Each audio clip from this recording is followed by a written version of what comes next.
परमेश्वर ने ऐसे अपने लोगों को साधारण बनाकर रखने के लिए नहीं चुना।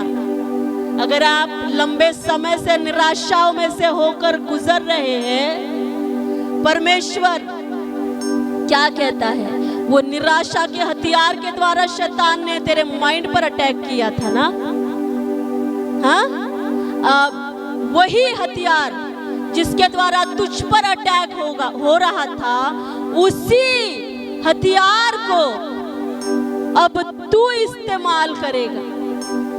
मैं तुझे उस निराशाओं में से बाहर निकाल कर उसे ही जो तेरी कमजोरी थी तेरा हथियार बनाकर तेरे शत्रुओं के विरुद्ध चलवाऊंगा। समझ रहे आप लोग? हालेलुया। लंबे समय से आप आंसुओं में से होकर आ रहे, टूटे हुएपन में से आ रहे हैं। परमेश्वर का आत्मा क्या कहता है, उसमें से मैं तुझे कुछ बनाकर ऊंचा करूंगा और शत्रु के सामने, शत्रुओं के बीच में तुझे तैयार करके तुझे खड़ा करूंगा और उसी को तेरा हथियार में बनाऊंगा और शत्रु के कामों को उसी हथियार के द्वारा तुम नाश करोगे। हालेलुया, हालेलुया, हालेलुया। इन निराशाओं के शत्रु के ऊपर सिर्फ हमको डांटना नहीं है, लेकिन इनके ऊपर अधिकार लेना है। जिस निराशा में से मैं होकर गया, प्रभु ने मुझे उस निराशा में से निकाला और आजाद किया। अब उसी को प्रभु ने मेरा हथियार बना दिया और मैं जब बाकी लोगों को निराशाओं में पड़ा हुआ मैं देखती हूँ, वो प्रभु की ओर से मिले उस अधिकार के द्वारा मैं लोगों को उन निराशाओं में से बाहर निकालने की सामर्थ्य रखता हूँ। Hallelujah, hallelujah. ऐसे नहीं रहता परमेश्वर, ऐसे ही नहीं रखना चाहता है प्रभु अपने लोगों को। वो चाहता है कि आप जो कुछ उसने रखा है उसको आप लो और उसको इस्तेमाल करो, शत्रु के विरुद्ध इस्तेमाल करो। आमीन।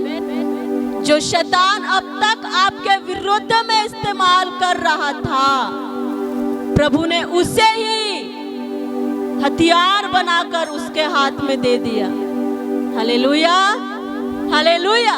जिस हथियार से गोलियत दाऊद को डरा रहा था, उसी तलवार को परमेश्वर ने दाऊद के हाथ में कर दिया और उसी तलवार के साथ दाऊद जब जब युद्ध करने जाता वही तलवार का इस्तेमाल करता। आमीन, आमीन, आमीन। तो इसका मतलब ये है, जो चीजें आपको आज डराती है ना, समझ रहे हैं आप? जो चीजें, जो शैतानी अटैक आपको डराते हैं आने वाले दिनों में, उसे ही परमेश्वर आपका हथियार करके आपके हाथों में देख रहे हैं। किस लिए? शत्रु के कामों पर विजय पाने के लिए और शत्रुओं के साथ युद्ध करने के लिए। हालेलुया, हालेलुया, हालेलुया। जब जब तुम आंसुओं में होकर प्रभु के सामने आते हो, उसके सामने अपने अपने मनों को उंडेल देते हो, वो तुम्हारे बोझों को वो हल्का करता। हालेलुया। और सिर्फ हल्का नहीं करता, वो आत्मा में आपको मजबूत और दृढ़ भी करता है। आमीन, आमीन। इसलिए हम हर बार कहते हैं, बोलो मैं तैयार हूँ वो सब लेने के लिए जो प्रभु ने मेरे लिए रखा है। Hallelujah, hallelujah. याजक कहता है, साधारण रोटी मेरे पास नहीं है, केवल वेदी पर पवित्र की हुई रोटियां मेरे पास है, उसे ले। Hallelujah, hallelujah. कल हमने रात में वचन पढ़ा, दाऊद क्या कहता है, उसके पवित्र स्थान में कौन खड़ा रह सकता है? कितनों को याद है? आमीन। भजन 24, भजन 24। हमारा गशे के रे बनाना रबो होली रे बाला रबो लरबा। यहोवा के पर्वत पर कौन चढ़ सकता है और उसके पवित्र स्थान में कौन खड़ा रह सकता है? जिसके काम निर्दोष और हृदय शुद्ध हो। हालेलुया, हालेलुया।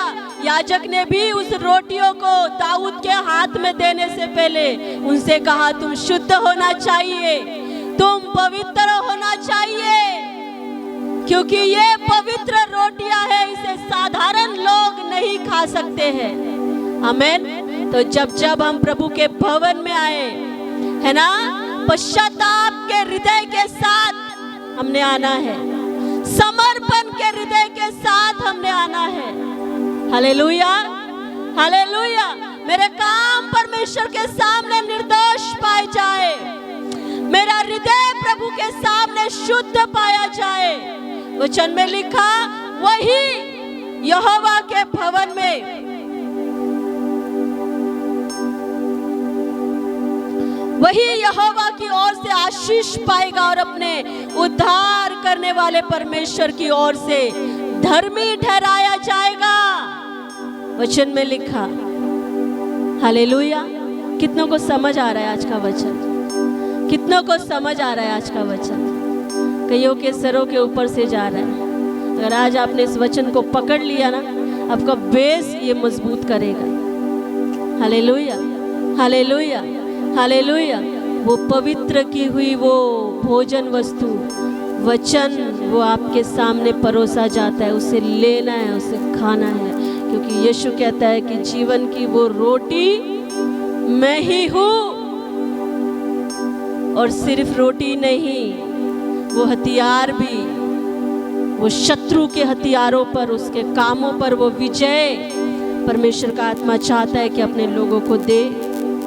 हालेलुया, हालेलुया, हालेलुया।